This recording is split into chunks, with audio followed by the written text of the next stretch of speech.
I arrived at the camp on July 15th, 2019, ready to start my new job as the camp nurse.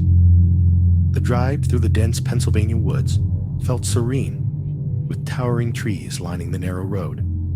The camp itself seemed peaceful, a quaint collection of cabins surrounded by nature. Yet, as I unpacked in the small infirmary, a strange feeling gnawed at me. It wasn't fear, exactly, but an unease I couldn't quite place. I shook it off, attributing it to first-day nerves. That night, after settling the last of the campers into their bunks, I began organizing the supplies in the infirmary. The old wooden cabinets creaked as I opened them, revealing rows of bandages, ointments, and other medical necessities.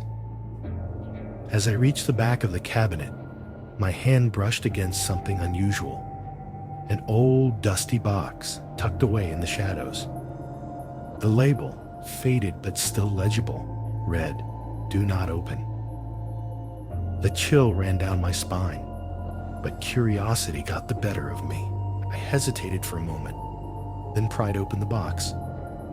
Inside were yellowed papers, clearly untouched for years. My hands trembled slightly as I pulled out what appeared to be old medical records. The names were unfamiliar, but the dates went back decades. Each record detailed strange, unexplained illnesses among campers, with symptoms that seemed to defy medical logic.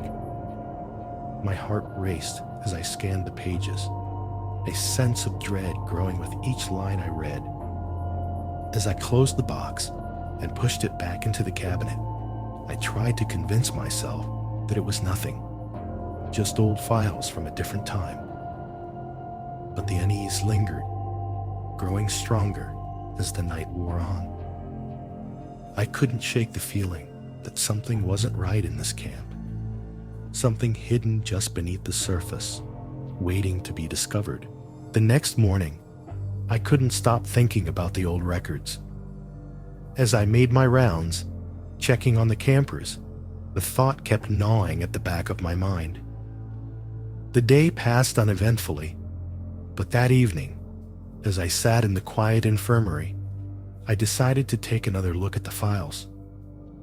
Something about them felt unfinished, like a story half told. I needed to know more. As I sifted through the records again, a pattern began to emerge. The illnesses were oddly similar, with symptoms like severe fatigue, strange rashes, and unexplained fevers. The dates were scattered over several years, but one detail caught my eye. All the incidents occurred during the same week of July. My blood ran cold as I realized that this week, the very week I was there, was the same as those documented in the files.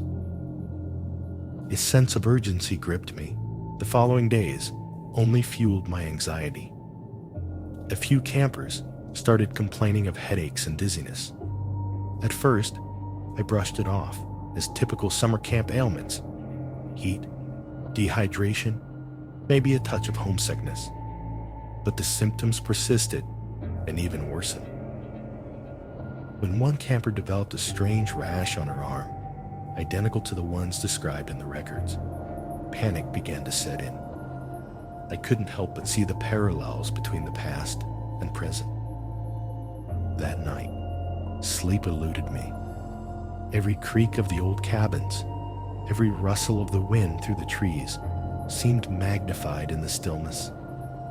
My mind raced with possibilities, none of them comforting. I kept returning to the idea that something in the camp itself was causing these illnesses, something lurking in the very air we breathed or the water we drank. I knew I had to get to the bottom of it, but the fear of what I might uncover was almost paralyzing. By the third day, the situation had grown more concerning. More campers were showing symptoms, and my nerves were on edge. I knew I couldn't ignore the connection any longer. The strange illnesses, the records, the timing, it was all too coincidental. My mind kept drifting to the idea of something in the environment being responsible. But what? And where could it be coming from? During a routine check on the campers, I overheard a group of counselors talking about an old, abandoned part of the campgrounds. It was a place they warned the campers to avoid, an area that had been closed off for years. They mentioned a hidden cave nearby, one that was supposedly off limits. My heart skipped a beat. Could this be the source of the mysterious illnesses? I knew I had to find out. That evening, as the sun dipped below the horizon, I made up my mind. Armed with a flashlight and a growing sense of dread, I set out towards the old section of the camp. The path was overgrown, barely recognizable as a trail, and the air felt heavier the deeper I went into the woods. As I neared the area, the trees seemed to close in around me, the once familiar sounds of the forest growing distant and muffled. When I finally reached the cave, it was more imposing than I had imagined. The entrance was almost hidden by thick undergrowth, and a feeling of unease washed over me as I stepped closer. The air inside was cool and damp, carrying with it a faint, musty odor. I hesitated, every instinct screaming at me to turn back, but something pushed me forward. My heart pounded in my chest as I entered the cave, the beam of my flashlight cutting through the darkness. As I ventured deeper into the cave, the walls seemed to close in, the air growing colder with each step. The beam of my flashlight flickered, casting eerie shadows that danced across the damp stone. My breathing grew shallow, the weight of the unknown pressing down on me. Just when I was about to turn back, something caught my eye, a series of strange markings etched into the cave walls. They were symbols, ancient and unsettling, twisting in ways that made my skin crawl. At the end of the narrow tunnel, I found a small, hidden chamber. The walls were lined with old, faded carvings, and in the center of the room, there was an altar made of stone. On top of the altar lay a worn, leather-bound journal. My hands trembled as I reached for it, the cold seeping into my bones. The pages were brittle, but the writing was clear. Entries detailing a group of campers from decades ago who had discovered the cave and performed rituals in an attempt to connect with something beyond our world. As I read, a horrifying realization dawned on me. The rituals had gone wrong, awakening a dormant force that had lingered in the cave for years, affecting anyone who came near it. The illnesses, the strange occurrences, they were all connected to this dark past. My heart raced as I flipped to the final entry, which described a way to reverse the ritual, a forgotten chant that could banish the force back to where it came from. But it had to be done quickly, or the effects would become permanent. With no time to waste, I recited the chant, my voice echoing off the cave walls. The air seemed to tremble around me, and for a moment, I felt a crushing weight pressing down, as if the very essence of the cave was fighting back. But then, just as suddenly, the atmosphere lifted, and the oppressive feeling that had hung over the camp for days dissipated. I knew then that whatever had been awakened was now gone. Exhausted, but relieved, I made my way back to the camp. The next morning, the campers' symptoms began to fade, their energy returning as if nothing had happened. The old records remained hidden in the infirmary, the box now sealed and pushed far out of sight. The camp returned to its peaceful routine, but I knew I would never forget what had happened in that cave. I had saved the campers from an unseen danger, but the memory of that dark force would stay with me forever. On the night of September 23rd, 2022, I was assigned to the night shift at a remote campsite deep in the Appalachian Mountains. The day had been uneventful, with the usual mix of laughter and campfire songs. But as darkness fell, the atmosphere shifted. The thick fog rolled in, enveloping the camp in an eerie, muffled silence. The usual sounds of nocturnal animals seemed distant, almost as if the forest itself was holding its breath. The campers, usually full of energy, were quiet, their faces pale as they whispered about strange dreams.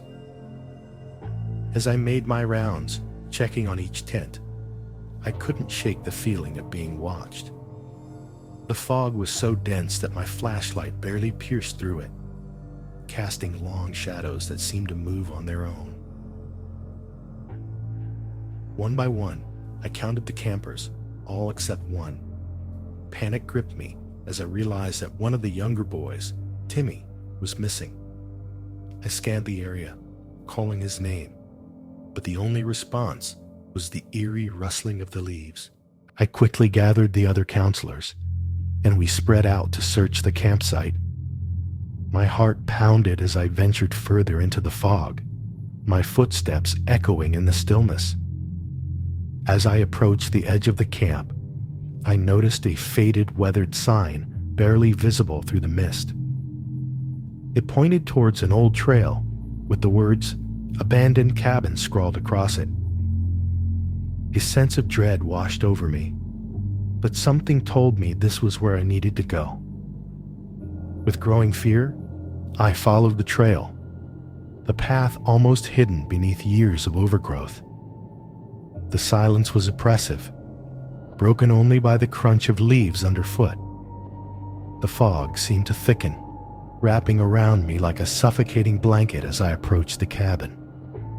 It stood there, old and decayed, a relic of the past.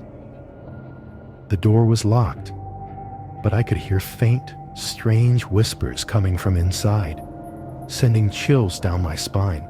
My hands trembled as I fumbled with the lock, the eerie whispers growing louder with each passing second.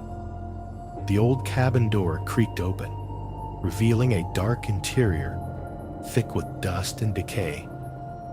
The smell of damp wood and something far more unsettling filled my nostrils. I hesitated on the threshold, every instinct telling me to turn back, but the thought of Timmy kept me moving forward. Inside, the cabin was even more dilapidated than I had imagined. The floorboards groaned under my weight, and cobwebs clung to every corner. As my flashlight swept across the room, I saw old, rusted medical equipment scattered around, remnants of another time. The walls were lined with faded photographs of campers from decades ago, their faces blurred and haunting. My heart raced as I noticed something even more disturbing. Medical charts with names I recognized. They were the names of campers from the old records I'd found back at the infirmary. The whispers seemed to emanate from the shadows themselves, echoing in my mind. I could barely make out the words, but they were filled with a sense of desperation and warning. As I moved deeper into the cabin, a shadowy figure caught the edge of my vision, darting between the old furniture. My pulse quickened, fear gripping me like a vice. I wasn't alone here. Something was watching me, something that didn't belong in this world. Suddenly, I spotted Timmy, sitting in the far corner of the room, his back to me. He was motionless, staring at something on the wall. My breath caught in my throat as I realized he was fixated on an old, dusty mirror that hung lopsidedly. His reflection seemed distorted, almost as if something was standing behind him, whispering into his ear. I called his name, but he didn't respond.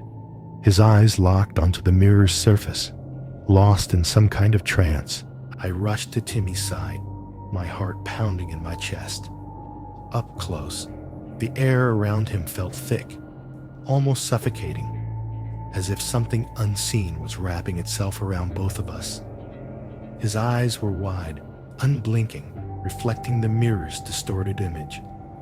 I shook him gently, calling his name again, but it was as if he couldn't hear me.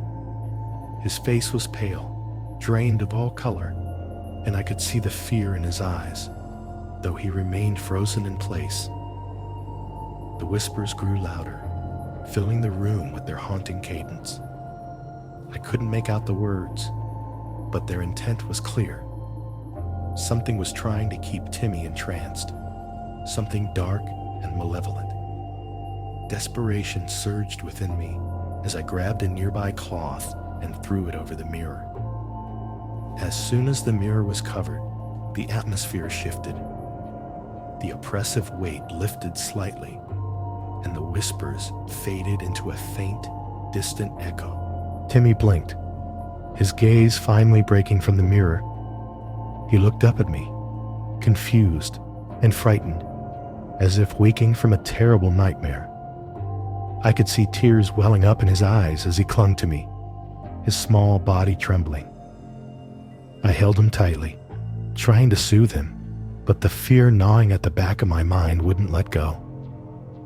We needed to get out of this cabin. Whatever force had been holding Timmy here was still lurking in the shadows. I helped Timmy to his feet, his legs shaky but responsive. Together, we hurried towards the door, the darkness around us seeming to grow thicker with each step. Just as we reached the threshold, I glanced back at the mirror. The cloth had slipped slightly, revealing a sliver of the reflective surface. For a brief moment, I saw something, or someone, staring back at me from the other side, its eyes filled with malice. I shuddered and quickly turned away, pulling Timmy into the foggy night. We stumbled out of the cabin, the dense fog swallowing us as soon as we stepped outside. The night was unnervingly silent, the only sound our hurried footsteps crunching on the leaf-strewn path. Timmy clung to my side, his grip tight, and I could feel his body trembling with each step. My heart was racing, but I forced myself to stay calm, focusing on getting us back to the campsite as quickly as possible. As we moved through the woods, I couldn't shake the feeling that something was following us. The fog was so thick that it seemed to press in on all sides, limiting our visibility to just a few feet ahead. Every rustle of leaves, every snap of a twig, sent a jolt of fear through me. I kept glancing over my shoulder, half expecting to see a shadowy figure emerging from the mist. But there was nothing, just the oppressive silence and the fog that seemed to cling to us like a living thing. When we finally reached the edge of the campsite, the familiar sight of the cabins brought a wave of relief. But that relief was short-lived. As we stepped into the clearing, I noticed something strange. The other campers and counselors were nowhere to be seen. The entire camp was eerily quiet, as if everyone had vanished without a trace. A chill ran down my spine, and I could feel Timmy's fear mirrored in my own heart. I quickly led Timmy back to the main cabin, hoping to find some sign of the others. But as we approached, I noticed that the door was slightly ajar. My stomach twisted with dread. I pushed the door open, and we stepped inside, the air inside the cabin thick with a strange, metallic smell. The room was dark, the only light coming from the dim glow of the moon filtering through the fog outside. And then I saw it, a shadowy figure standing at the far end of the room, its back to us. I froze, every muscle in my body tensing as I stared at the figure. It was tall, with long, lanky limbs that seemed almost unnatural. Slowly, it began to turn, and I felt a cold wave of terror wash over me.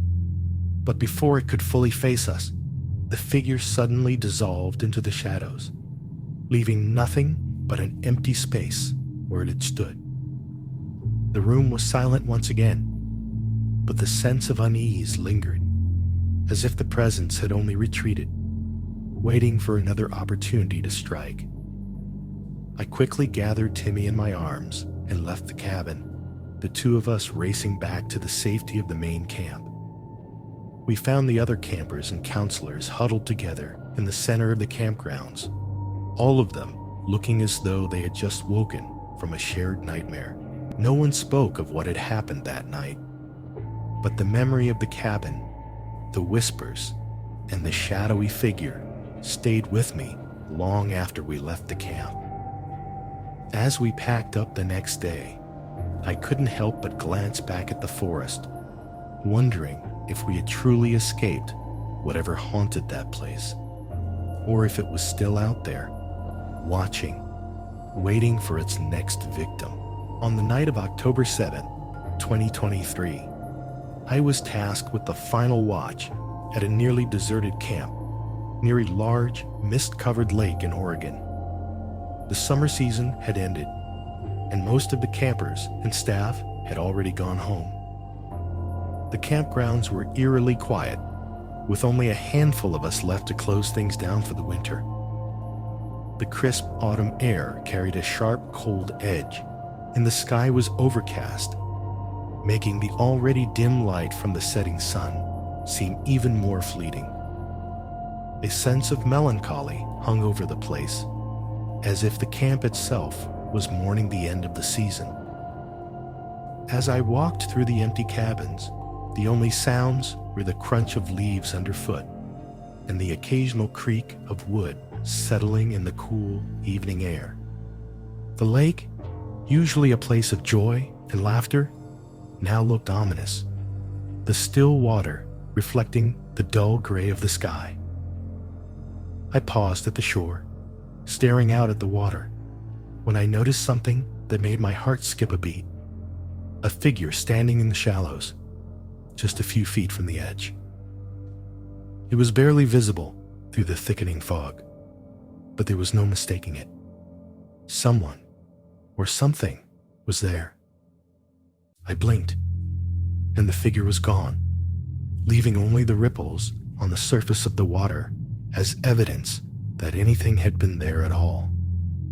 My breath caught in my throat, a chill running down my spine.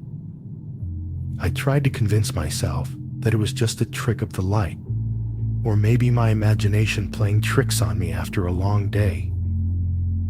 But deep down, I knew that wasn't true. There was something wrong with this place, something that had been lying dormant, waiting for the right moment to reveal itself. Shaken, I continued my rounds, but the unease lingered. The camp, once so full of life, now felt like a ghost of itself, the cheerful memories overshadowed by a growing sense of dread. As night fell, the fog thickened, swallowing up the camp in a blanket of cold, suffocating mist.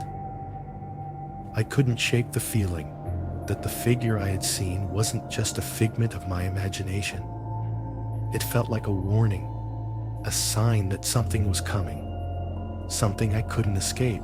That night, sleep eluded me. Every time I closed my eyes, I saw the figure standing in the lake, its presence haunting my thoughts. The silence of the camp was oppressive, broken only by the occasional rustle of wind through the trees or the distant call of an owl. But even those sounds felt muted, as if the fog had swallowed them whole. The atmosphere in my cabin was heavy, almost suffocating, and the cold seemed to seep into my bones. In the early hours of the morning, I woke with a start, my heart racing. A deep sense of dread filled me, an overwhelming feeling that something was terribly wrong. The room was dark, the only light coming from the dim glow of the moon filtering through the fog outside. I tried to shake off the feeling, telling myself it was just nerves, but I couldn't ignore the sense of foreboding that clung to me like a second skin. I decided to get up and check on the camp, hoping that a walk would clear my mind. As I stepped outside, the cold air hit me like a wall, the fog so thick that I could barely see a few feet in front of me. The camp was eerily silent, the cabins looming like dark shadows in the mist. I walked towards the lake, drawn by some unseen force, my footsteps barely making a sound on the damp ground. When I reached the shore, the fog parted slightly, revealing the lake once more. The water was still, unnaturally so, like a mirror reflecting the sky. And then, just as before, I saw it, the figure standing at the water's edge. But this time, it was closer, its outline more defined. My breath caught in my throat as I realized I could see its face, pale and emotionless, staring straight at me.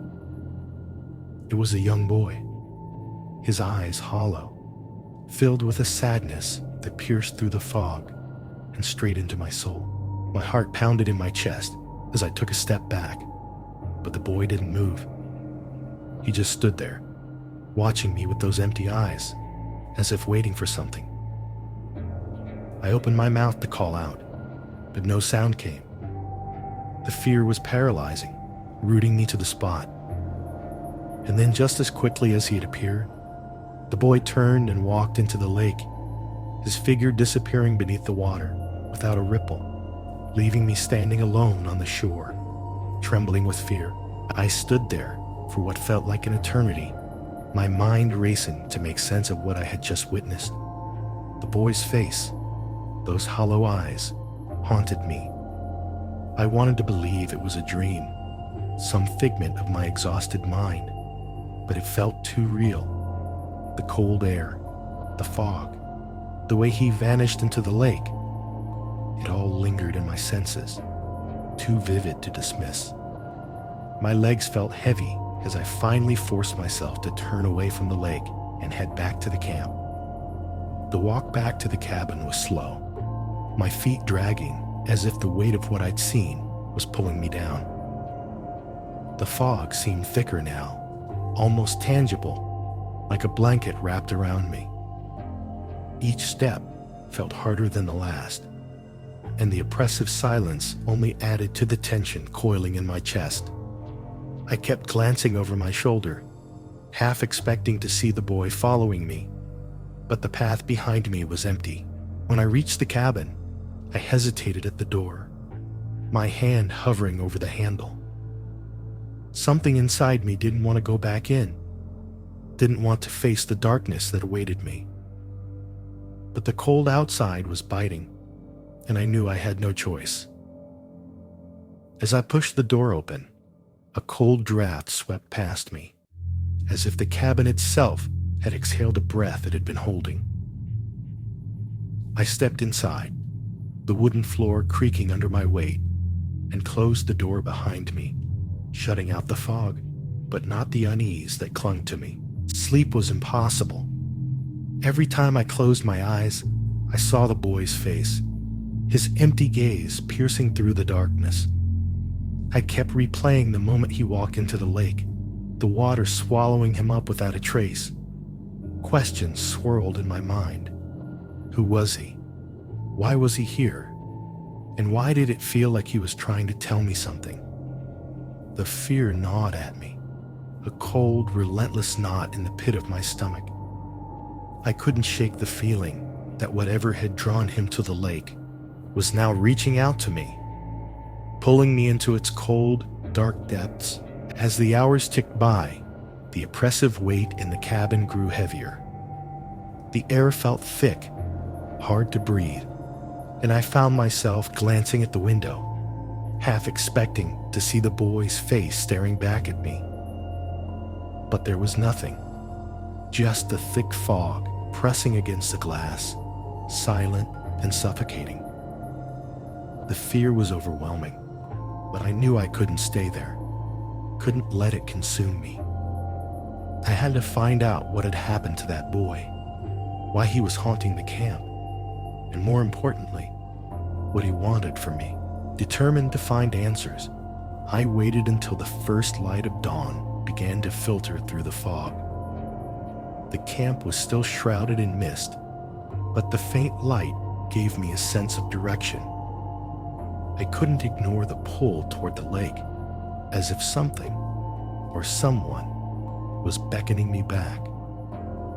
The fear that had gripped me throughout the night was still there, but it was now mixed with a desperate need to understand what was happening. I made my way back to the lake, the fog swirling around me like ghostly fingers. The water was as still as before, reflecting the pale morning sky. My eyes scanned the shoreline, half expecting to see the boy standing there again, but the area was empty. The only sound was the soft lapping of the water against the shore. I stood there for a moment, unsure of what to do next, when I noticed something I hadn't seen before. A small, weathered wooden cross, partially hidden among the reeds near the water's edge. My heart raced as I approached the cross. It was old, the wood splintered and worn by the elements, with faded letters carved into it. The name was barely legible, but I could make out just enough. In memory of Samuel, lost but not forgotten. A chill ran down my spine. This was the boy I had seen, the one who had vanished into the lake. The realization hit me like a punch to the gut. Samuel had drowned here, and his spirit had never left. As I stood there, a deep sorrow washed over me, mingling with the fear. Samuel wasn't trying to frighten me.